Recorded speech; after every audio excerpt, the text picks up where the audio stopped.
Hello students, welcome to the ज्ञान Ganga Academy's interactive classes. यह हमारी हिंदी की पाठ्य पुस्तक रिमझिम भाग 3 है और आज का हमारा विषय है हमारा 3 पार्ट का रिवीजन, जिसमें पहला पार्ट है बहादुर बिट्टो। ये कहानी है एक किसान की और उसकी पत्नी की, जो कि जिसका नाम है, किसान की पत्नी का नाम है बिट्टो। इसमें एक बार एक शेर किसान के पास जाकर कहता है कि मुझे अपने बैल दे दो, मैं तुम्हारे बैल को खाऊंगा। किसान कहता है कि भाई अगर तुम बैल खा लोगे तो मेरे घर में खेती कैसे करूंगा और मेरे घर का खर्चा कैसे चलेगा, तो भाई मैं एक काम करता हूँ, अपनी गाय ले आता हूँ, तुम मेरी गाय खा लेना। ये कहते हुए घर आता है और ये बात अपनी पत्नी को बताता है। तो पत्नी उसे कहती है कि भाई तुम ऐसे कैसे कर सकते हो, अगर आप बैल दे दोगे या गाय दे दोगे तो भाई हम तो बड़े बच्चे दूध दही कहाँ से खाएंगे, अगर गाय दे दोगे तो तुमने ऐसा कैसे कर दिया। चलो कोई बात नहीं, एक काम करती हूँ मैं। उसने एक तरकीब सोची और वो घोड़े पर बैठी, बड़ा सा पगड़ बांधकर और हाथ में दराती लेकर और चल पड़ी खेत की तरफ। और शेर से बोली कि भाई कहाँ है किसान, तूने तो मुझे कहा था कि मैंने 4-4 शेर पकड़ के रखे हैं, मगर यहाँ तो एक ही शेर है। ये देखकर कोई बात नहीं, चलो मैं नाश्ते में एक ही शेर खा लूंगी। ये कहकर वो शेर की तरफ लपकी और ये इतना सुनना था कि शेर झरपट दौड़कर भाग गया।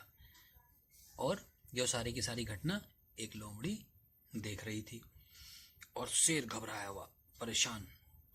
शेर को परेशान देखकर लोमड़ी ने कहा कि महाराज आप तो बुद्धू बन गए। उसने कहा भाई कैसे? उसने कहा वो राक्षसनी नहीं है, वो तो एक किसान की पत्नी है, उसका नाम है बिट्टो। तो शेर कहता है कि नहीं नहीं, वो तो राक्षसी है भाई, जो नाश्ते में 4-4 शेर खा ले तो वो किसान की पत्नी थोड़ी हो सकती है, वो तो जरूर कोई ना कोई बड़ी राक्षसी होगी। मगर किसी तरीके से लोमड़ी उसे मनाने के लिए तैयार हो जाए, मनाने में कामयाब हो जाती है कि नहीं भाई वो राक्षसी नहीं है। वो कहता चलो मेरे साथ। लेकिन शेर सोचता है कहीं ऐसा ना हो कि ये मुझे अकेला छोड़ दे फंसा कर, तो वो अपनी पूंछ क्या करता है, भेड़िए के साथ बांध देता है और चल देता है उस किसान की पत्नी को देखने के लिए। अब उन दोनों को आता देख बिट्टो बिल्कुल नहीं घबराती और समझदारी से काम करती है और बोलती है कि ए लोमड़ी, तूने तो मुझे वादा किया था कि उस शेर को पकड़कर ले आएगी और न सिर्फ उसको बल्कि और 4 शेरों को बांध कर लाएगी, मगर तू तो सिर्फ एक ही शेर लाई है, वो भी मरियल सा। चल कोई बात नहीं, इसे भी खाकर भूख मिटा लूंगी। ये सुनना था कि शेर के होशो आवाज उड़ गए और वो डर के मारे भाग खड़ा हुआ और भेड़िया भी रगड़ता हुआ उसके पीछे पीछे निकल गया। तो इस तरीके से बिट्टो ने अपनी समझदारी से शेर को भगा दिया और अपने बैलों की रक्षा की। यही थी ना कहानी। अब उसके कुछ प्रश्न थे जिनके उत्तर आपको आते होंगे। शेर किसान से क्या लेने गया था, शेर ने बिट्टो को राक्षसी क्यों समझ लिया, बैल की जान कैसे बच गई, है ना। ये सारे के प्रश्नों के उत्तर आप आराम से दे सकते हो। अब ये एक्सरसाइज ये थी कि बिट्टो घोड़े पर सवार हो गई। इसे अपनी मर्जी से कैसे लिखेंगे कि बिट्टो घोड़े पर बैठ गई। तुम घर की गाय को शेर के हवाले करने वाले थे, तुम घर की गाय को शेर को देने वाले थे। आज एक राक्षसी से पाला पड़ा था। पाला पड़ने का मतलब होता है कि एक राक्षसी से भेंट हो गई थी, मुलाकात हो गई थी, ठीक है ना। अगर बैल आपके हाथ ना आए तो मेरा नाम भेड़िया नहीं, आपके हाथ ना आए मतलब आपको न मिले तो, है ना। शेर को देखते ही किसान के होशो आवाज गुम हो गए। शेर को देखते ही किसान घबरा गया। होशो आवाज गुम होना मतलब घबरा जाना। उसके अलावा वो कहता है कि शेर तो डर कर भाग गया। सोचो तो भेड़िए का क्या हुआ होगा। भाई भेड़िए का क्या होना था, भेड़िया तो शेर के रगड़ता रगड़ता पूंछ पर बंधी हुई थी उसकी, तो वो तो घायल होके मर गया होगा या कुछ और हो गया होगा। यही लिखा है ना हमने। इसी प्रकार और भी जो प्रश्न है, शेर किसान के पास कितनी बार गया ये आपने देखना है। अब यह है लिंग बदलने का, है ना, या रूप बदलने का। जैसे औरत का क्या हो जाएगा, आदमी, तो ठीक उसी प्रकार आदमी का क्या हो जाएगा, औरत। शेर का शेरनी, शेरनी का शेर। बच्चा का बच्ची और बच्ची का बच्चा। घोड़ा का घोड़ी, मछुआरा का मछुआरिन, ठीक है ना। राजा का रानी, ठीक है। अब एक सिंपल सी कहानी बनाने का उद्देश्य है, वो आप अपने आप बना सकते हैं।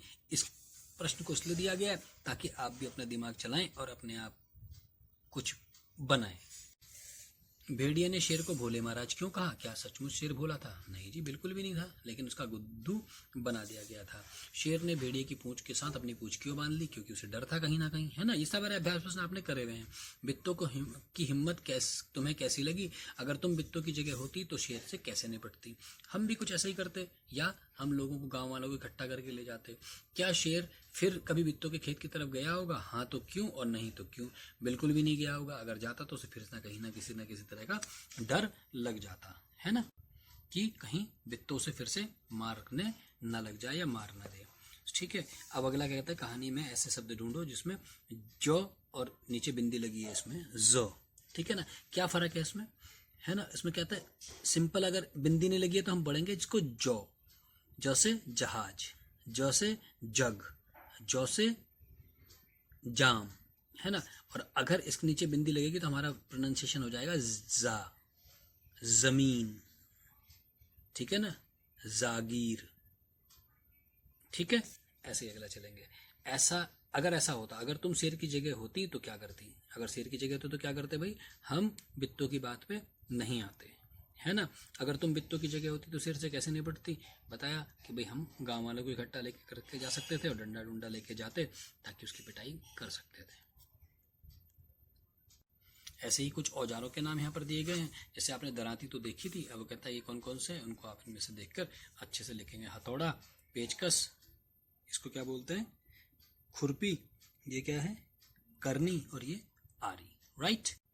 वरना शब्द का इस्तेमाल करके आपने कुछ शब्द बनाने हैं, जैसे कि जल्दी से घर के अंदर चलो वरना मैं दरवाजा बंद कर दूंगी। जल्दी टीवी बंद कर कर सो जाओ वरना मैं पापा को बता दूंगी। अपना होमवर्क जल्दी से कर लो वरना स्कूल में डांट पड़ेगी, है ना। और कई जगहों में औरतें खेतों पर काम करती हैं, तो हमारे आसपास की जो औरतें हैं वो क्या क्या काम करती हैं वो आप लिख सकते हो। ठीक है, जैसे कि टीचर्स हैं, ठीक है ना, बुटीक चलाती हैं, या कुछ जो भी आपके आस पड़ोस के आपने देखा है। शेर और घोड़े में कई अंतर होते हैं, ध्यान से सोचकर उनके नीचे लिखो। खाना क्या क्या खाते हैं भाई इन दोनों का, घोड़े का और खाने का शेर का खाना और घोड़े का खाना। घर का कहाँ रहता है, वो कहाँ रहता है। इस तरीके से जो अंतर है वो आपसे पूछा भी जा सकता है अभ्यास में कि इन दोनों में अंतर जो है, कोई 4 अंतर बताइए। ये कहानी थी मूस की मजदूरी। मूस की मजदूरी क्या है, एक लोक कथा है। लोक कथा किसे बोलते हैं?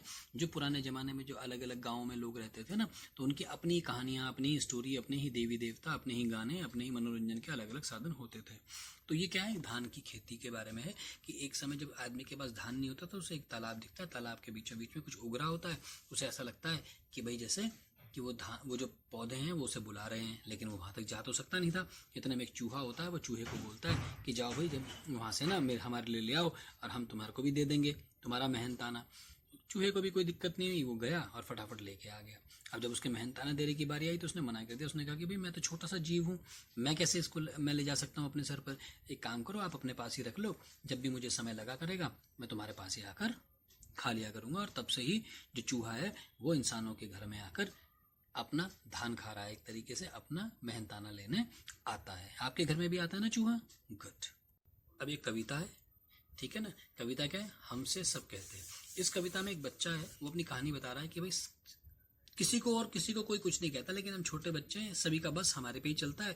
सब हमें ही डांटते हैं, स्कूल में सर भी, मैडम भी, और घर में मम्मी भी, पापा भी, और यार दोस्त भी, सब हमें ही डांटते हैं। किसी को कोई और किसी को कुछ नहीं कहता। जैसे कि नहीं सूर्य को कोई कहता धूप यहाँ पर मत फैलाओ, कोई नहीं चांद से कहता उठा चांदनी को ले जाओ, कोई नहीं हवा से कहता खबरदार जो अंदर आई, बादल से कहता कब कोई क्यों जलधार यहाँ बरसाई, फिर क्यों हमसे भैया कहते यहाँ न आओ भाग जाओ, अम्मा कहती घर भर में खेल खिलौने मत फैलाओ, पापा कहते बाहर खेलो खबरदार जो अंदर आए, हम पर ही सबका बस चलता जो चाहे वो डांट बताए।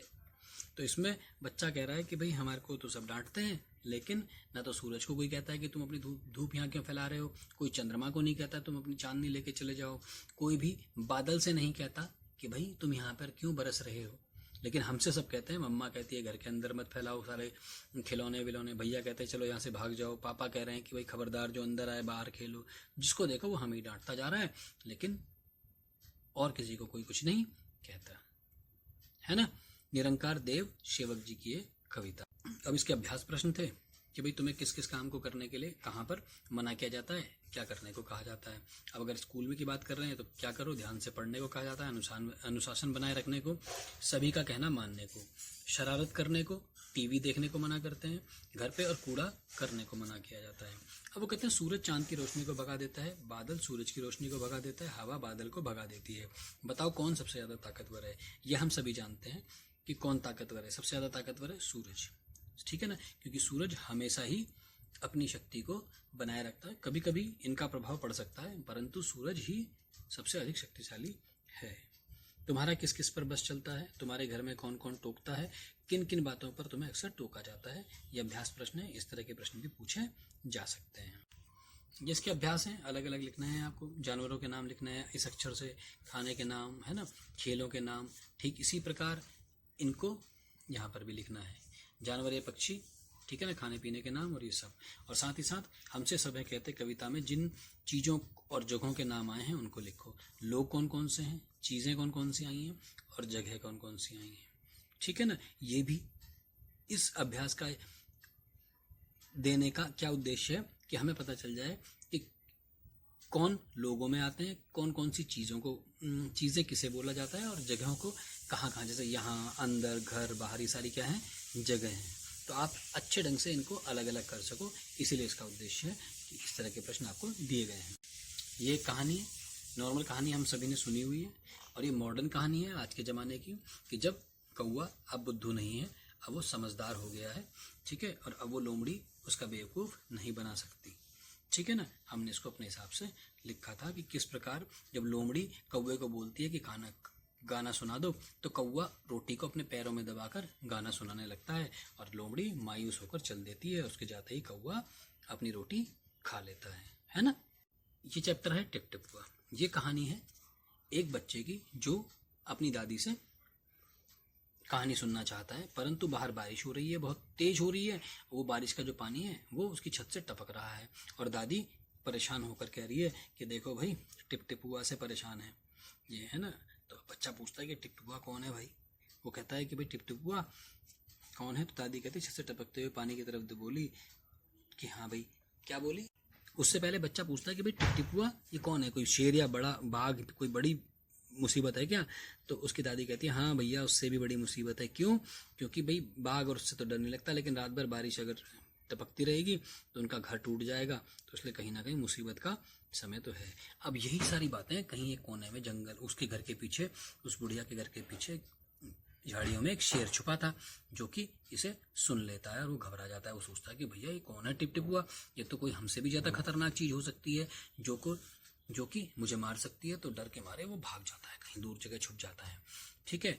अब वहीं क्या होता है, धोबी रहता है उस गांव में, और उस धोबी की क्या होती है, एक गधा जो है सुबह से गायब होता है। अब धोबी की पत्नी बोलती है कि तुम जाकर पंडित जी से पूछ लो, क्योंकि पंडित जी बहुत ज्ञानी हैं, उन्हें सब पता है, और वो वैसे भी अपनी किताब में देखकर सब कुछ बता देते हैं। क्या पता वो तुम्हारे गधे के बारे में भी तुम्हें बता दें। ये सुनकर धोबी जो है पंडित जी के पास चला जाता है, और पंडित जी बेचारे वैसे ही परेशान होते हैं। क्यों? क्योंकि बरसात से उनके घर में भी पानी भर गया होता है, और वो अपने हाथों से पतीले में भर के पानी को बाहर फेंक रहे होते हैं, है ना। अब जब वो जाके उससे पूछता है पंडित जी से कि पंडित जी मेरा गधा कहीं खो गया, जरा पोथी देख के देख लो, बता दो अपनी किताब देख के जरा। तो पंडित जी को गुस्सा आ जाता है कि बता, मेरा काम ये क्या है, गधे को ढूंढना है। वो गुस्से में से भगा देते हैं कि चले कहीं ढूंढ ले इधर उधर। अब वो बेचारा ढूंढता ढूंढता इधर उधर जाता है। अचानक से क्या होता है कि वो कहाँ पहुंच जाता है, नदी के किनारे, जहां पर कि शेर बैठा होता है। अब अंधेरा ज्यादा होने की वजह से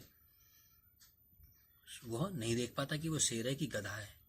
अब धोबी जो है उसे पकड़ने के लिए लपकता है, तो बाघ सोचता है कि भाई यही टिप टिपुआ है शायद। तो बाघ घबरा जाता है, कुछ भी नहीं बोलता, और लेकिन जो धोबी होता है वो उसे अपना गधा समझ रहा होता है, और वो उसका कान पकड़ के चल घर करके और उसे खींच के ले जाता है। अंधेरे में उसे दिख कुछ नहीं रहा होता है, और शेर भी बिना कुछ बोले चुपचाप उसके घर की तरफ चल देता है, और जाकर जो धोबी है वो उसे खूंटे पर बांध देता है। और सुबह जब गांव वाले धोबी के बाहर खूंटे पर बाघ को बंधे हुए देखते हैं तो सबकी आंखें खुली की खुली रह जाती हैं, सभी की सभी घबरा जाते हैं। तो ये कहानी थी टिप टिपुआ की। अब इसके अभ्यास प्रश्नों में हमने क्या देखा था कि इस कहानी में लगता है सभी परेशान थे। जैसे बुढ़िया बारिश के टपकने से परेशान थी, बाघ टिपटिपुआ से परेशान था, धोबी अपने गधे से, और पंडित जी पानी उलीचने से परेशान थे। टिपटिपुआ कौन सी बला है? बला मीन्स मुसीबत है। इसे अपने लिखना चाहेंगे अपनी तरीके से तो ये लिख सकते हैं। पत्नी की बात धोबी को जच गई, पत्नी की बात धोबी को पसंद आ गई। ठीक है। चूं चपड़ किए भीगी बिल्ली बना। चूं चपड़ करना बिना कुछ बोले, और भीगी बिल्ली मतलब चुपचाप पीछे पीछे। पोथी बांचकर अपनी किताब पढ़कर, है ना। फिर क्या था कि दादा पोता अपनी दादी से गोद में कुछ कहानी सुनने के लिए मचल रहा था। आप किस किस चीजों के लिए मचलते हो ये आपने लिखना था यहाँ पर, है ना। जैसे कोई बच्चा टीवी देखने के लिए, कोई बच्चा कुछ खाने पीने के लिए, कोई बच्चा कुछ कपड़ों के लिए मचलता होगा। आप किसके लिए मचलते हैं वो यहाँ पर लिखना है। अब वो कहता है कि तुम्हारे, हाँ बचवा, ना शेर से डर, ना बघवा से डर, डर टिपटिपुआ से डर। तुम्हारे घर की बोली में इस बात को कैसे कहेंगे?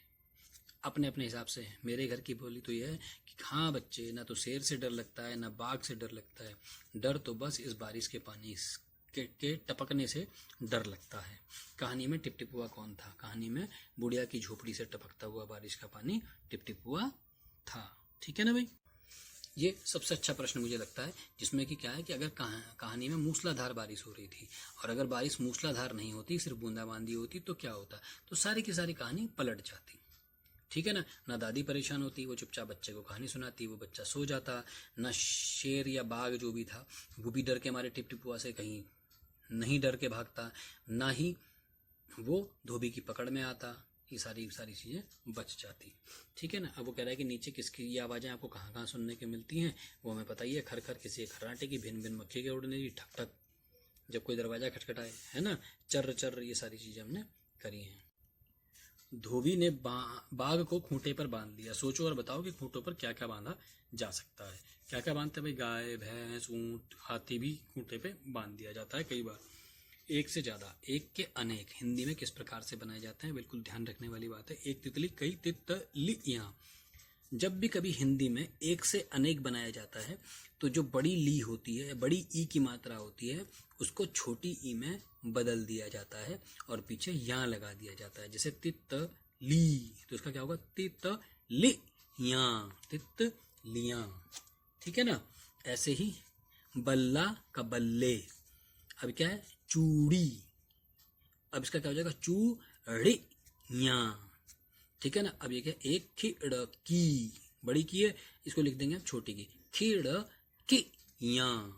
ठीक है ना। तो बड़ी ई की जो मात्रा है वो छोटी ई में बदल जाती है और लास्ट में लग जाता है यहाँ। ठीक है। ये होता है जब ई की मात्रा हो, यानी जैसे बल्ला है तो बल्ले, है ना। तो क्या है? फट्टा, फट्टे, है ना। लेकिन जहां ई की मात्रा हो बड़ी ई की, उसको छोटी ई की लगाकर यहाँ बल लगा जोड़ दिया जाता है। तो ये हमारा इन तीनों चैप्टरों का रिवीजन है। मुझे आशा है कि अब आपके समझ में एक बार फिर से यह रिवीजन अच्छे से हो गया होगा। आपको अभ्यास प्रश्नों में प्रश्नोत्तर, रिक्त स्थान की पूर्ति, पंक्तियां पूरी करना, है ना, एक से अनेक बनाना, ये सारे के सारे अच्छे से प्रैक्टिस करने हैं। That's all for today. Take care. Enjoy yourself. I hope you enjoyed our video. Thanks for being with us.